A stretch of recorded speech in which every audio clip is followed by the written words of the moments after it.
యేసే పరిష్కారము అనుదిన Bible study కార్యక్రమం ప్రేక్షకులందరికీ యేసుక్రీస్తు వారి అత్యున్నతమైన నామమున వందనాలు. ప్రభువునందు ప్రియ దేవుని బిడ్డలారా, నేటి దినము డాక్టర్ కారుపాటి శ్యామ్ సాగర్ గారి ద్వారా బైబిల్ స్టడీలోని వాక్య ధ్యానమును రాజులు 2వ గ్రంథము నుండి ధ్యానం చేసుకుందాము. మీరందరూ బైబిల్తోనూ నోట్బుక్తోనూ సిద్ధపడి ఉంటే డాక్టర్ కారుపాటి శ్యామ్ సాగర్ గారు ప్రార్థన చేసి ఈ దినపు వాక్య పరిచర్య చేస్తారు.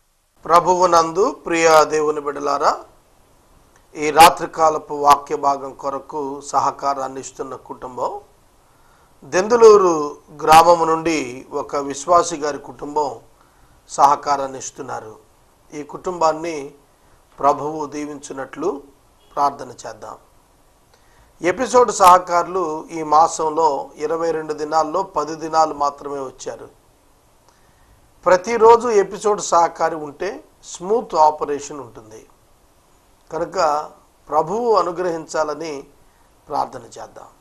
అలాగే యేసే పరిష్కారంలో ఈ దినం ఎపిసోడ్ 3977. మార్చి 17 లేదా 18 తారీఖుకి 4000 ఎపిసోడ్స్ పూర్తి చేసుకుంటాం. ఏప్రిల్ 8వ తారీఖు సాయంకాలం యేసే పరిష్కారం 4000 ఎపిసోడ్స్ పూర్తి చేసుకున్న సందర్భంగా కృతజ్ఞతా కూడిక ఏర్పాటు చేస్తున్నాం.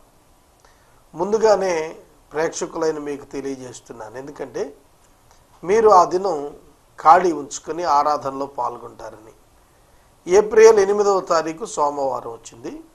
8వ తారీఖు సాయంకాలం కృతజ్ఞతా కూటం ఏర్పాటు చేయబడుతుంది. తదుపరి వివరాలు నేను మరలా తెలియచేస్తాను. ఆ దినం మీరు మీ కుటుంబంతో హాజరు కావాలని మనం చేస్తూ ఖాళీ ఉంచుకోనమని మనం చేస్తున్నాను. ప్రార్థన చేసుకుందాం. తలలో వంచండి, ప్రార్థనలో ఏకీభవించండి. మమ్మలను మిక్కిలిగా ప్రేమిస్తున్న మా ప్రియ తండ్రి, మీకు వందనాలు. వాక్యం నాయన మీది, ప్రజలు మీ వారు, మీ ప్రజలతో మీరు మాట్లాడండి. మీ వాక్యం చేత వారిని దీవించండి, వాక్యం చేత హెచ్చరిక చేయండి. ఈ రాత్రి ఎపిసోడ్ సహకారం ఇచ్చిన దెందులూరు వాస్తవ్యులు, సహోదరి సహోదరుడు, బిడ్డలు దీవించబడాలని ప్రార్థన చేస్తున్నాము. ఈ కుటుంబాన్ని దీవించండి. ప్రాముఖ్యంగా నాయన ఎపిసోడ్ సహకారాలను పంపించండి. ఏప్రిల్ 8వ తారీఖు ప్రోగ్రాంలో నేను మిమ్మల్ని స్తుతించడానికి ఇష్టపడుతున్నా. మీ కృప, మీ సహాయం అనుగ్రహించండి. ఘనత, మహిమ, ప్రభావాలు మీరే పొందండి. మా రక్షకుడైన యేసు ప్రభు పేరిట అడిగి వేడుకొనుచున్నాము తండ్రి, ఆమేన్. ప్రభువునందు ప్రియ దేవుని బిడ్డలారా, దయచేసి మీ పరిశుద్ధ బైబిల్ గ్రంథాన్ని తెరవండి. రాజుల 2వ గ్రంథము 11వ అధ్యాయం 17వ వచనం నుండి వాక్యాన్ని గమనించండి. యోవాషు ఏలికగా ఆరంభించిన విధానం ఇక్కడ వ్రాయబడుతూ వచ్చింది.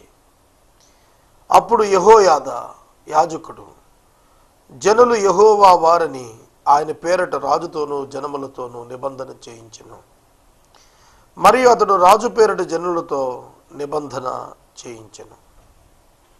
యెహోయాదా యాజకుడు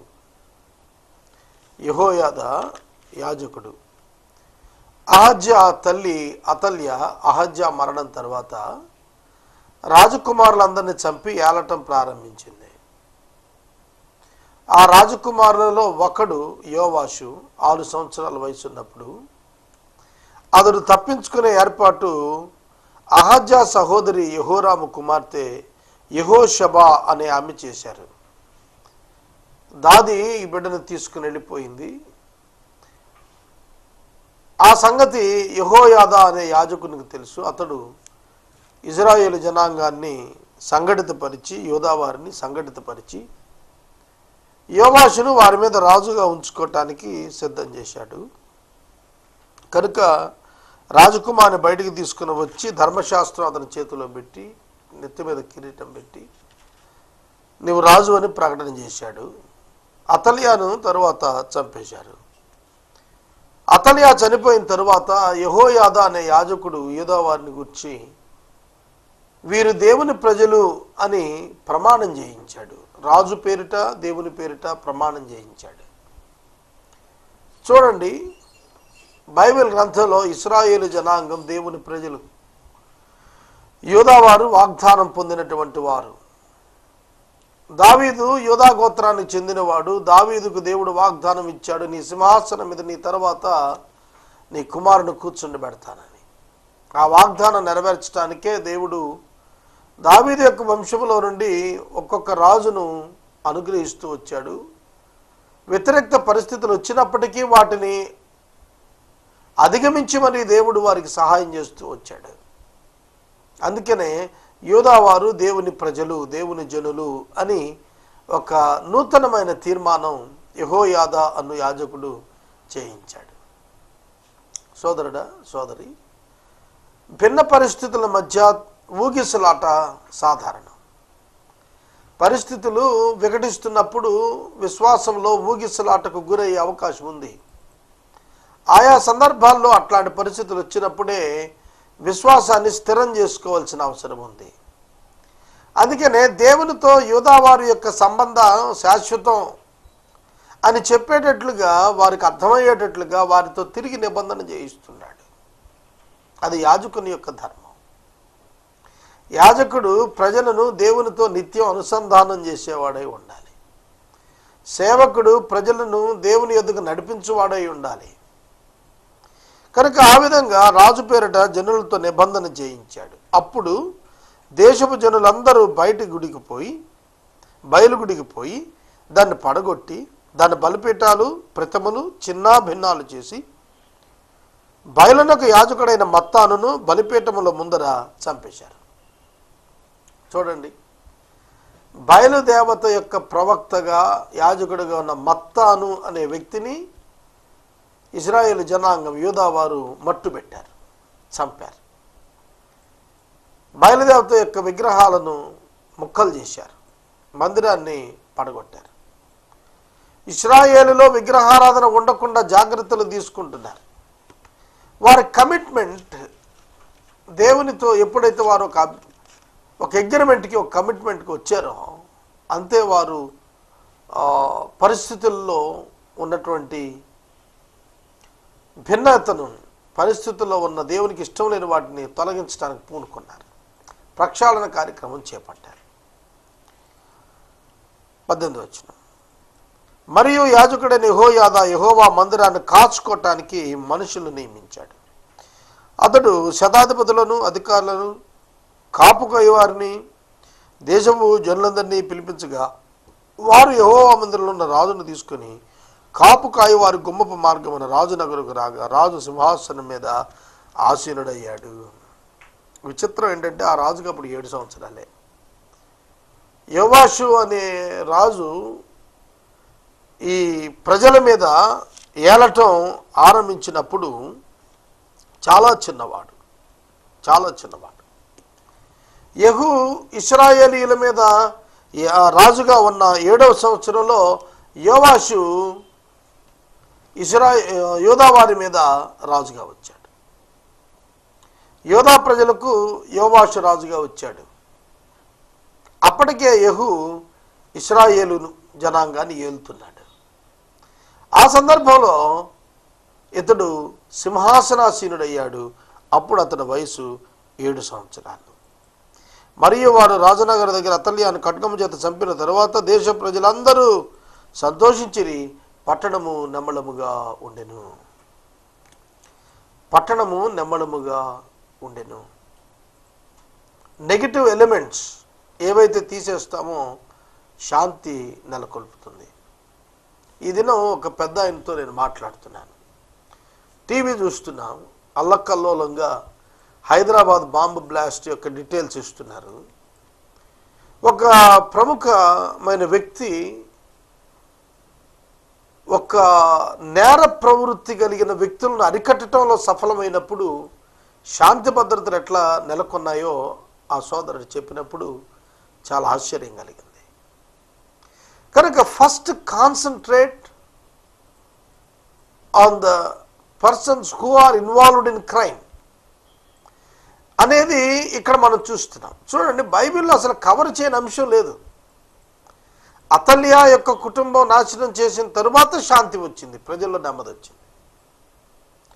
కనుక చెడ్డవాడు సమాజంలో చెడును స్థాపించడానికి ప్రయత్నం చేస్తున్నప్పుడు అతను ఐడెంటిఫై చేసి పక్కకు పెట్టగలగాలి. అలా చేయకపోతే సమాజానికి తీవ్రమైనటువంటి లోటు, తీవ్రమైనటువంటి ప్రమాదం వాటిల్లే అవకాశం ఉంది.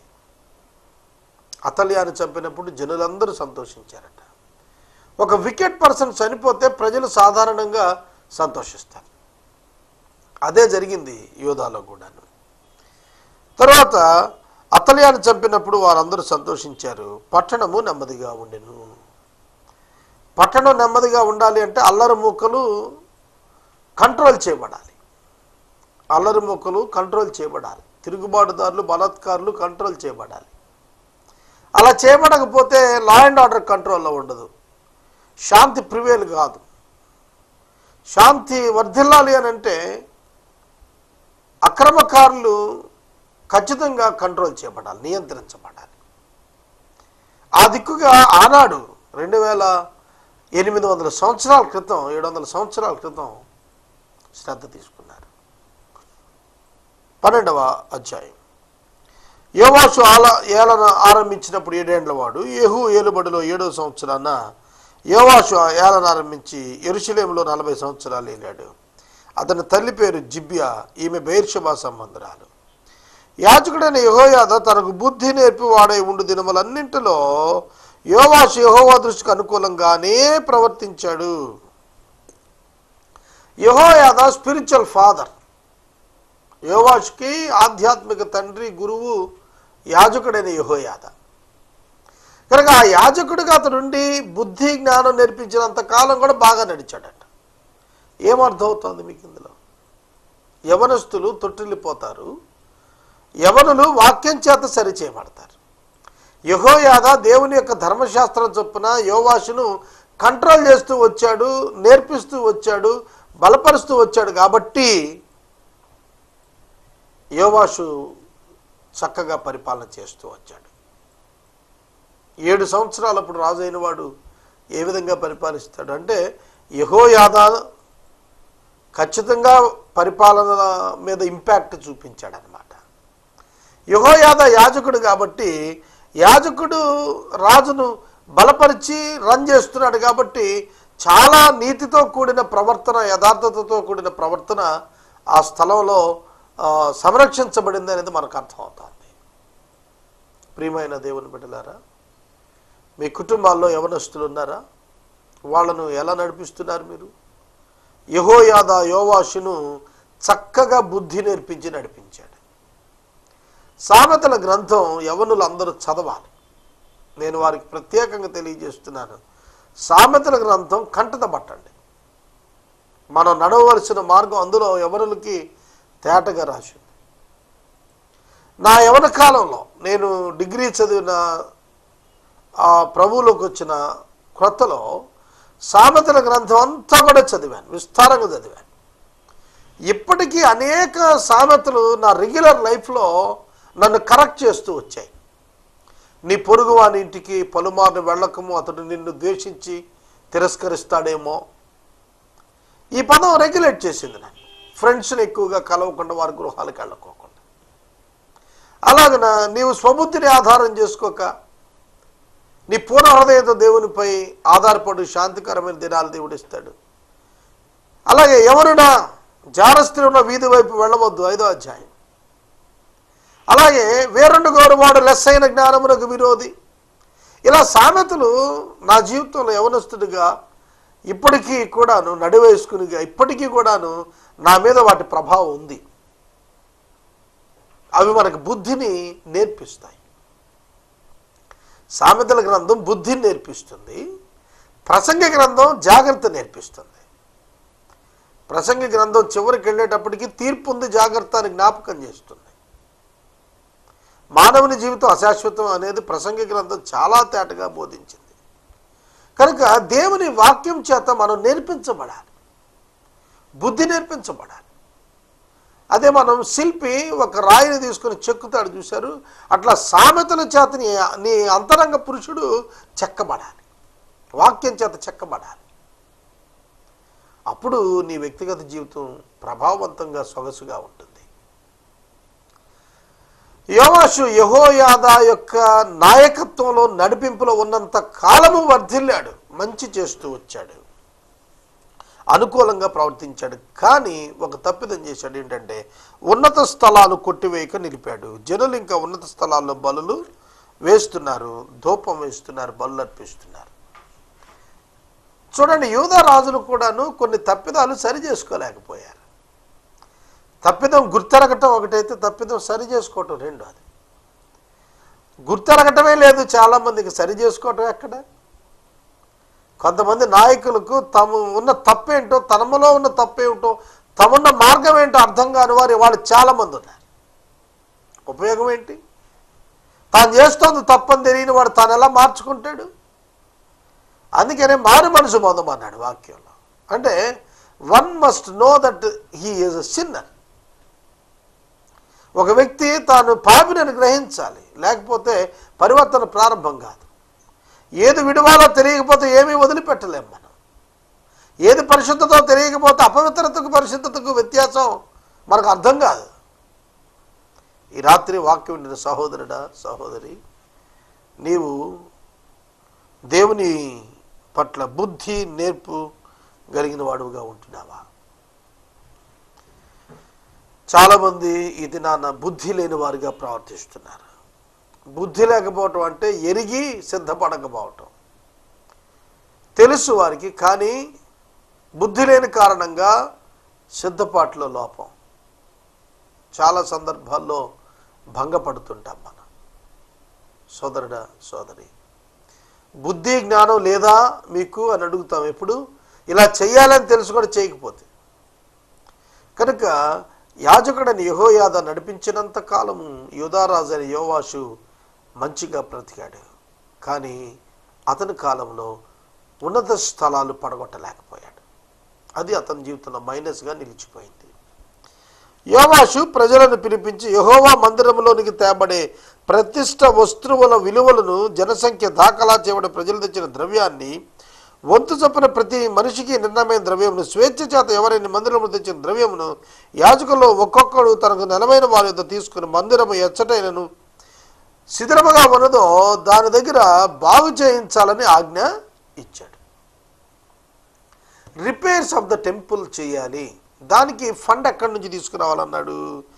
ప్రతి మనిషికి నిర్ణయించిన ద్రవ్యం, స్వేచ్ఛగా ఫ్రీ విల్ ఆపరేటర్గా ఎవరైనా తెస్తే ఆ డబ్బు, ప్రతిష్ఠిత విలువగా వచ్చినటువంటి డబ్బు, ఇవన్నీ కూడా తీసుకొచ్చి ఒక చోట పెట్టి టెంపుల్లో రిపేర్స్ ఉన్నాయి వాటిని బాగు చేయండి అన్నాడు. పాత నిబంధనలో భౌతిక ఆలయాన్ని బాగు చేశారు. క్రొత్త నిబంధనలో శరీరం అనే ఈ ఆలయాన్ని బాగు చేసుకోవాలి, ఆత్మ అనే ఈ ఆలయాన్ని బాగు చేసుకోవాలి. మనమే దేవునికి ఆలయం, మనమే ఆయన ఇల్లు. కాబట్టి సంఘంలో ఒక వ్యక్తిగా, విశ్వాసిగా నీవు నీ ఆధ్యాత్మిక జీవితాన్ని బాగు చేసుకోవాలి. దేవుని ఆత్మ నీలో నివాసం ఉండేటట్లుగా నీ పరిశుద్ధతను నీవు జాగ్రత్తగా చూసుకోవాలి, కాపాడుకోవాలి. అయితే యోవాషు ఏలుబడిలో 23వ సంవత్సరం వరకు యాజకులు మందిరం యొక్క శిథిలమైన స్థలాలను బాగు చేయకయే ఉండిపోయారు. 40 సంవత్సరాలు పరిపాలన చేశాడు ఇతడు. ఈ 40 సంవత్సరాల్లో 17 సంవత్సరాలు ఇంకా అతని పీరియడ్ మిగిలి ఉంది. అనగా 23 ఏళ్ళు పూర్తయిన తర్వాత అప్పటి వరకు కూడా టెంపుల్ బాగు చేయకపోవటం బాధాకరమైన ఇష్యూగా మనకు కనిపిస్తుంది. యెరూషలేము దేవాలయం యొక్క రిపేర్స్ అన్నమాట. ఇందులో యోవాషు యాజకుడైన యెహోయాదాను మిగిలిన యాజకులను పిలిచి అంటున్నాడు, మందిరములో శిథిలమైన స్థలములను మీరు ఎందుకు బాగు చేయలేకపోయారు? ఇక మీ నెలవైన వారి వద్ద ద్రవ్యం తీసుకొనక మందిరములో శిథిలమైన స్థలములను బాగు చేయటకై మీరు అంతకు ముందు తీసుకుని దాన్ని అప్పగించండి అని ఆజ్ఞ ఇచ్చాడు. అప్పటి వరకు కలెక్ట్ చేసిన ఫండ్ అంతా కూడా లెక్కగట్టి అప్పచెప్పండి అని చెప్పాడు. లెక్కలు చెప్పడం చాలామంది కష్టం, ఎందుకంటే అప్పటికి చాలా తినేసి ఉంటారు కదా. అందుకే రాజాజ్ఞ ఇచ్చాడు. ఏమని? మీరు ఇప్పటి వరకు వసూలు చేసిన డబ్బు అంతా తీసుకురండి. మీరు ఇంతకాలం ఎందుకు సైలెంట్గా, ఇంతకాలం ఎందుకు బాగు చేయలేదు? 23 సంవత్సరాలు రాజు ఏలికగా ఉన్న కాలంలో డబ్బు తీసుకోవటమే కానీ యాజకులు దేవుని మందిరం రిపేర్ సేపు తలకాయ పెట్టలేదు. ఆలోచిస్తున్నారా? చాలామంది ఇట్లాంటి వారు ఉంటారు. డబ్బు తీసుకుంటారు, దాని చేత చేయాల్సినటువంటి పనులు చేయించరు, దానికి జమా లెక్కలు ఉండవు. ఇక్కడ అదే కనిపిస్తుంది. ఆ డబ్బంతా తీసుకురండి అని చెబుతున్నాడు. కాబట్టి యాజకుల మందిరంలో శిథిలమైన స్థలాలు బాగు చేయట మా వశం లేదు కనుక జనుల యొక్క ద్రవ్యం ఎగదీసుకోమని చెప్పారట. పాత వసూలు చేసిన డబ్బులు తేలేదు, పాత కాలంలో వసూలు చేసిన డబ్బు తీసుకురాలేదు సరిగదా, ఇక మేము వసూలు చేయమండి, మేము మా డ్యూటీ కాదు బాగు చేయటం అని చెబుతున్నారు. ఎంత ఘోరం అండి. మందిర శిథిరాలను, మందిరం మీద బతికేవాడు మందిర శిథిరాలను బాగు చేసుకోవాలనే ఒక స్పర్శనీయత, జ్ఞానం లేకుండా అయిపోయింది ఆ దినాల్లో నాయకత్వం ఉన్న వారికి. ఈనాడు కూడా అంతే. సంఘాల్లో సంఘాన్ని బాగు చేసుకోవాల్సింది సంఘ నాయకత్వమే. సంఘంలో ఉన్నటువంటి విధులను పూర్తి చేసుకోవాల్సింది, బాధ్యతలను పూర్తి చేసుకోవాల్సింది వారే. ఫైనాన్షియల్ ఇంటెగ్రిటీ నాయకత్వంలో లేకపోతే సమాజంలో పన్ను కనపడం. ఇది వాస్తవం. ఆర్థిక విషయాల్లో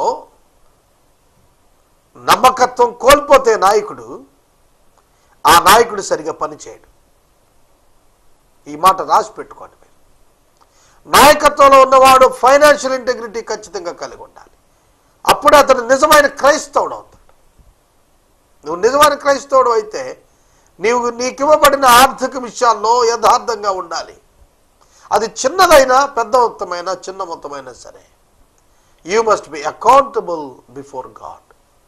దేవుని ఎదుట లెక్కప్ప చెప్పేటువంటి వాడుగా ఉండాలి. అలా లేకపోతే నువ్వు భ్రష్టత్వానికి వెళ్తావు. అంతటి యాజకుడైన యెహోయాదా ఒక ఆఫరేటరీ బాక్స్ తెప్పించి దీనిలో వేయించండి అని చెబుతున్నాడు. ఆ రంధ్రం, పెట్టెకు రంధ్రం చేసి బలిపీఠం దగ్గర యెహోవా మందిరం ప్రవేశించు వారి కుడిపార్శ్వాన్ని దాన్ని ఉంచి ద్వారము కాయు యాజకులు యెహోవా మందిరంలోనికి వచ్చిన ద్రవ్యమంతా అందులో వేశారు. ఆ బాక్స్ ఎప్పుడైతే నిండిపోవటం ప్రారంభించిందో, విస్తారమైన డబ్బు ఉందని రాజుకు తెలియజేస్తే ప్రధానమంత్రియు ప్రధాన యాజకుడు వచ్చి యెహోవా మందిరం దొరికిన ద్రవ్యం లెక్క చూసి సంచుల్లో ఉంచారు. తర్వాత వారు ద్రవ్యాన్ని తూచి యెహోవా మందిరపు కాపరులకు అనగా పని చేయించు వారికి అప్పగించారు. వీరు యెహోవా మందిరం నందు పనిచేసిన కంసాలను, శిల్పులను, కాసువాన్ని, రాతి పని వారికి యెహోవా మందిరం శిథిలమైన స్థలములను బాగు చేయుటకు, మ్రాణులనేవి చెక్కబండరాలను కొనుటకు, మందిరం బాగు చేయుటకు ఆయన ఖర్చంతటిని ఆ ద్రవ్యం ఇచ్చుచూ వచ్చిరి. ప్రజలు దాతృత్వంతో ఇచ్చినటువంటి డబ్బును ఒక బాక్సులో వేసి దాన్ని కౌంట్ చేసి దానితో కావలసినటువంటి మెటీరియల్ అంతా కూడా కొనటం ప్రారంభించారు. యోవాషు యొక్క పరిపాలనలో 23 సంవత్సరాల తరువాత దేవుని యొక్క మందిరాన్ని బాగు చేయటం మొదలెట్టారు. యెహోవా మందిరమునకు వెండి పాత్రలు, కత్తెరలు, గిన్నెలు, బాకాలైనను బంగారు పాత్రలు, వెండి పాత్రలు చేయబడలేదు. కానీ మరమ్మతు చేయ వారికి మాత్రం ఆ ద్రవ్యం ఇచ్చి యెహోవా మందిరమును మరలా బాగు చేయించిరి. లేబర్ కాంట్రాక్ట్ ఇచ్చారన్నమాట యెహోవా మందిరాన్ని బాగు చేయటానికి. మరియు పనివారికి ఇచ్చుటకై ఆ ద్రవ్యము అప్పగింత పెట్టుకున్న వారు నమ్మకస్తులని వారి చేత లెక్కలు అడగలేదు. చూడండి, ద్రవ్యము అప్పగింత పెట్టుకుని వారిని పనివారికి ఇవ్వటానికి ఎవరికైతే డబ్బు ఇచ్చారో వాళ్ళు లెక్కలు అడగలేదట. Because of their integrity in financial matters. ఎవరైనా డబ్బు ఎవరిని లెక్క అడుగుతారంటే, ఎక్కడైనా అవకతవకలు జరిగినట్టుంటే లెక్కలు అడుగుతారు. యథార్థంగా సాగిపోతున్నప్పుడు లెక్క ఎవడు అడుగుతాడు? కనుక వీరి నమ్మకత్వాన్ని బట్టి ఎవరు లెక్కలు అడగలేదు. అపరాధ పరిహారార్థ బలులను, పాప పరిహారార్థ బలుల వలన దొరికిన సొమ్ము యెహోవా మందిరంలో తేబడలేదు, అది యాజకులే తీసేసుకున్నారు. అంతే కదా, మరి వారు బతుకు తెరువు దాని మీదే కనుక వారు దాన్ని తీసుకున్నారు. 17వ వచనం నుండి మనం చదువుతున్నప్పుడు, సిరియా రాజు యుద్ధానికి వస్తున్నాడు. గాతు పట్టణం మీదకు పోయి యుద్ధం చేసి పట్టుకున్న తర్వాత యెరూషలేము మీదకు రాదలిచి ఉండగా యోధారాజైన యోవాషు తన పితరులని యెహోషాపాతు, యెహోరాము, అహజ్యాను, యోధారాజును తాను ప్రతిష్ఠించిన వస్తువులను యెహోవా మందిరంలోను రాజనగరంలోను కనబడిన పదార్థం బంగారం తీసుకుని సిరియా రాజైన హజాయేలుకు పంపగా అతడు యెరూషలేము నుండి తిరిగి వెళ్ళిపోయాడు. యోవాషు చేసినటువంటి పని ఏమిటంటే, హజాయేలు యుద్ధానికి యెరూషలేము మీదకి రాకోకుండా కొంత కానుక ఇచ్చి పంపించి వెనక్కి పంపేసేశాడు. యోవాషు చేసిన జ్ఞానయుక్తమైన కార్యాలను గురించి యోధారాజుల గ్రంథం ముందు వ్రాయబడింది. అతని సేవకులు లేచి కుట్ర చేసి సిల్లా అనే చోటుకు పోవు వారికి ముందు మిల్లోను నగర్లో యోవాషును చంపేశారు. ఎట్లనగా షిమాతు కుమారుడైన యజాకారు, షోమేరు కుమారుడైన యెహోజాబాదు అనువారు అతని సేవకులను అతని మీద పడగా అతను మరణమయ్యారు. చూడండి, ఇక్కడ సేవకులు రాజు మీద పడి చంపేశారు. ఒక విధంగా సెక్యూరిటీ, ఎవరికైతే సెక్యూరిటీ ఉన్నారో వారినే చంపినట్టుగా. జనులు దావీదుపురం ముందు అతన్ని పాతిపెట్టారు. అతని కుమారుడు అయిన అహజ్యా అతనికి బదులుగా మారుగా రాజు అయ్యాడు.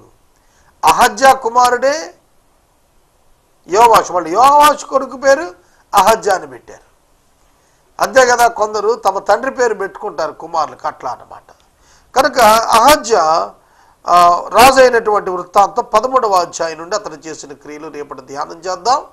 ఎపిసోడ్ సహకారము ఇచ్చినటువంటి కుటుంబం దెందులూరు గ్రామం వాస్తవ్యులు, ఒక విశ్వాసి గారి కుటుంబం సహకారం ఇస్తున్నారు. వీరు ప్రతి మాసం కూడా సహకారం ఇస్తున్న కుటుంబం. ఈ కుటుంబాన్ని ప్రభు దీవించినట్లు ప్రార్థించండి. ఎపిసోడ్ సహకారం కావాలను దయచేసి ముందుకు రండి.